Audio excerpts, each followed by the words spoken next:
ओं रांग रांग ओं रांग रांग ओं परस्वस्ताय नमः। गुरु ब्रह्मा गुरु विष्णु गुरुदेवो महेश्वरा गुरु साक्षात् परब्रह्म तस्मै श्री गुरुवे नमः। ओं गजाननं भूतगणासेवितं कपित्तजम्बूफलचारुभक्षणं उमासुतं शोकविनाशकारकं नमामि विघ्नेश्वरपादपङ्कजम्। ओं कालिका तारिणी बाला त्रिपुरा भैरवी रमा बगलाचय मातांगी तथा त्रिपुरसुंदरी कामाक्षी तुलजा देवी जम्बिनी मोहिनी तथा छिन्नामस्ता गुहा काली 10 सहस्त्रबाहु के। जय जगदम्बे। हे मेरे प्रिय साधकों और दर्शकों, भगवान परशुराम साधना चैनल में आप सभी का स्वागत है। मैं आप सब चैनल देखने वालों का स्वागत कर रहा हूं, चाहे वो हमारे शिष्य हों, साधक हों या कोई भी हों। तो मैं देवी का भक्त हूं और प्रायः वीडियो में उनका गुणगान करता रहता हूं, भगवती की आराधना करता हूं और अन्य साधनाएं भी बताता हूं, दवाइयाँ भी बताता हूँ, जड़ी बूटियों का भी ज्ञान देता हूँ। तो आज इस वीडियो में मैं साधना बताने जा रहा हूँ गुरु गोरखनाथ की। गुरु गोरखनाथ जो थे ये भगवान शिव के अवतार हैं, आज भी हैं पृथ्वी पर और अमर हैं। ये गुरु महेंद्रनाथ के शिष्य हैं और महेंद्रनाथ भगवान दत्तात्रेय के शिष्य हैं। अब यहाँ पर ये बात मानिए कि महेंद्रनाथ और गोरखनाथ इन्हें बहुत समय नहीं हुआ है, ऐसे 1000-1500 वर्ष हुए होंगे। और दत्तात्रेय ये कब हुए हैं ये अंदाज़ा लगाओ। दत्तात्रेय भी तीनों देवों के अवतार हैं, भगवान शंकर, ब्रह्मा, विष्णु, तीनों देवों का एक में मिलकर अवतार है दत्तात्रेय। ये अनुसुईया और अत्रि के पुत्र हैं और अमर हैं। तो यहाँ पर ये मानने की बात है, जानने की, कि महेंद्रनाथ जो हैं उनके गुरु हैं भगवान दत्तात्रेय। तो महेंद्रनाथ को दत्तात्रेय कहाँ मिल गए? जैसे आज कोई कहे कि हमारे गुरु हनुमान जी हैं या परशुराम जी हैं, तो अंदाज़ा लगाओ वो जब थे तब उन लोगों के शिष्य हुआ करते थे, और आज तो वो हैं लेकिन मिलना दुर्लभ है। हम लोगों को उनसे मिलना दुर्लभ है। बड़े ही भाग्य होते हैं कि ऐसे चिरंजीवी पुरुष, पुरंजीवी देव किसी को मिल जाएं। जब वो मिल जाते हैं तब तो ये बात पता नहीं चलती है, बाद में पता चलती है कि फलाना चिरंजीवी जो है फलाने को मिला था, तब ये ऐसा हो गया। तो जैसे भी उनका मिलन हुआ हो, दत्तात्रेय ने महेंद्रनाथ को भगवती बगलामुखी का मंत्र दिया था। महेंद्रनाथ बगलामुखी के उपासक थे और ऐसे उपासक नहीं थे। जब पूजा किया करते थे महेंद्रनाथ भगवती बगलामुखी की, तो एक लड्डू नित्य भगवती उनके हाथ से खाया करती थीं। वो लड्डू उठाकर देते थे कि माता लो प्रसाद, तो भगवती बगलामुखी मुंह फैलाकर उनका प्रसाद मुंह में लिया करती थी। ऐसे अनन्य भक्त थे और महेंद्रनाथ के शिष्य हैं गुरु गोरखनाथ। तो देखो, जीवन तब धन्य हो जाता है जब ये चिरंजीवी जो हैं, जैसे आतुस्थामा हैं, हनुमान जी हैं, विभीषण हैं, ये सपने भी में भी गोरखनाथ हैं। गोरखनाथ नहीं, वो जो नवनाथ हुए हैं, वो 9 के 9 उनकी मृत्यु नहीं हुई है, वो आज भी हैं। ऐसा माना जाता है कि नवोनाथ वो आज भी हैं, लेकिन सांसारिक दृष्टि से वो ओझल रहते हैं, मिलते नहीं हैं किसी को। तो यहाँ पर मैं गुरु गोरखनाथ की एक साधना बताने जा रहा हूँ। देखो, ये सिद्ध पुरुष हैं, ऐसे लोग सिद्ध पुरुष होते हैं और भगवान शंकर के अवतार भी हैं।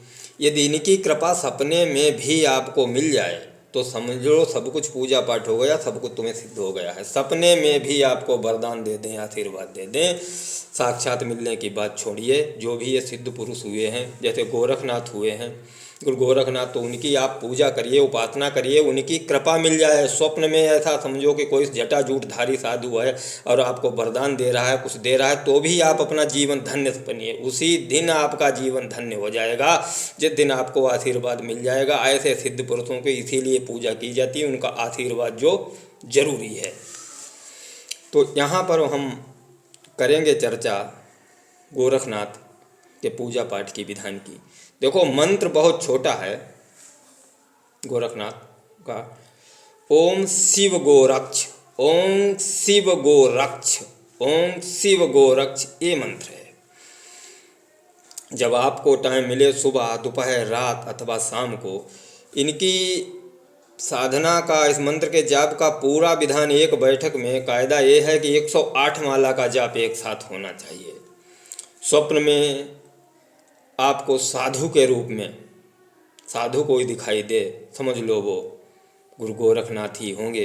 वो आपको आशीर्वाद देंगे, आपके कष्ट दूर करेंगे। देखो, रास्ता हम बता रहे हैं, इस पर चलना, भरोसे के साथ चलना आपका काम है। जितनी श्रद्धा और विश्वास होगा, जितना, उतनी ही सफलता मिलेगी। ओम शिव गोरक्ष मंत्र का रुद्राक्ष की माला पर 108 माला का जाप होना चाहिए। 108 माला के जाप से ही मंत्र में चैतन्यता आ जाती है, मतलब गुरु गोरखनाथ की कृपा आपको प्राप्त हो जाती है। और फिर आप यदि नित्य इसका जाप करना चाहें, अधिक से अधिकम, देखो जितना आप ज़्यादा कर सकेंगे उतना ज़्यादा ही फल की प्राप्ति होगी। तो एक बैठक में, यानी एक बार में 27 माला का जाप आप नित्य करिए। रुद्राक्ष की जो 108 दाने की माला होती है, वैसे 27 माला का जाप आप करेंगे निरंतर। और अपने अनुभव किसी से इधर उधर कहेंगे नहीं। और कुछ दिन निरंतर ये लगातार साधना करिए, स्वप्न में आपको दर्शन होंगे। और भी आप अपनी कोई भी परेशानी जो है दूर कर सकते हो इस मंत्र से। बाबा गोरखनाथ से कहिए अपनी परेशानी और 27 माला का जाप करिए, धूप अगरबत्ती करिए, अग्यारी डालिए उनके नाम की, और 27 माला का जाप करिए नित्य। और जो आप समस्या में जूझ रहे हैं उस समस्या को कहिए। और जब आप पर कृपा हो जाए तब आप दूसरों के भी कष्ट दूर कर सकते हैं। कोई है आपका हितैषी है, बीमार है, या कोई भी परेशानी है, उसके लिए आपको क्या करना है, 11 रुपये लेने हैं और शिव गोरक्ष यही मंत्र को निरंतर जपना है, गिनती नहीं, हाथ में लेकर, और उसके ऊपर से 3 बार उबारना है ऐसे करके। और उसे ही वो 11 रुपये दे देने हैं कि जब तू ठीक हो जाए, तेरी मर्ज ठीक हो जाए, तो ये प्रसाद के 11 रुपये के बतासा लेना। और कहीं भी अपने घर में एकांत में जो है, एक बतासा देसी घी में लगाकर अग्यारी डाल देना। यदि उसे आप नहीं बताना चाहते हैं किसके नाम की अग्यारी पड़ेगी, तो इतना ही कह दे तू अग्यारी डाल देना, और जिसका वो प्रसाद है वो ले लेगा। वो 11 रुपये उसे ही रख दें, उसे ही दे दें जहाँ आपने मूठ उतारी है। तो ऐसे जो हैं आप संकट दूर कर सकते हैं, और इस विधि से संकट जो हैं जरूर ही दूर होते हैं। तो आप इस साधना को करिए, और अनुभव जो हैं इधर उधर मत बताइए। अगले वीडियो में मैं गुरु गोरखनाथ का ही एक सावर मंत्र बताऊंगा। वो सावर मंत्र है, उससे भी जो है कृपा गोरखनाथ की अतिशीघ्र प्राप्त होती है। देखो, ये देवताओं से पहले प्रसन्न होने वाले सिद्ध पुरुष हैं, ये समझिए। ये इनकी प्रसन्नता जो है जल्दी प्राप्त हो जाती है, और इनकी उपासना में बहुत ज़्यादा किसी भी विधि विधान की आवश्यकता नहीं पड़ती है। तो कोई भूल चूक हो जाए तो उसका कोई दुष्प्रभाव या उल्टा प्रभाव नहीं पड़ता है।